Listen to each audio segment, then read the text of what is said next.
বিধানসভা নির্বাচনে দোরগোড়ায় ছত্তিশগড়ের শীর্ষ কংগ্রেস নেতাদের উপর বড়সড় হামলা চালালো মাওবাদীরা।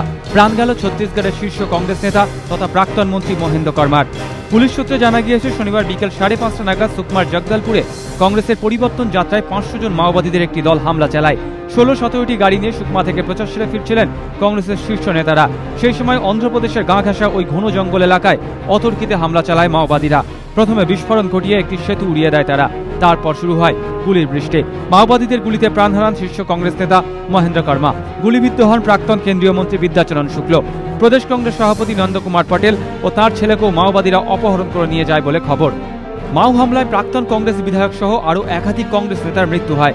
হামলার পরই জরুরি বৈঠকে বসেন ছত্তিশগড়ের মুখ্যমন্ত্রী রমন সিংহ। তাকে ফোন করেন প্রধানমন্ত্রী। মাওবাদী মোকাবিলায় আরও কেন্দ্রীয় বাহিনী পাঠানোর প্রস্তাব দেন তিনি। রাতেই প্রধানমন্ত্রীর বাসভবনে জরুরি বৈঠকে বসেন সোনিয়া গান্ধী ও রাহুল গান্ধী। সোনিয়া বলেন, কংগ্রেসের পরিবর্তন যাত্রার ওপরেই হামলা, গণতন্ত্রের ওপর আঘাত।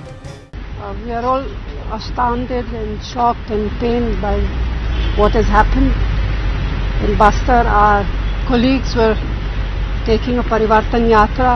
Mahendra Karma, our MLA, and Murli Uday Mudliar also, we have been told, have been killed, and a number of them have been wounded.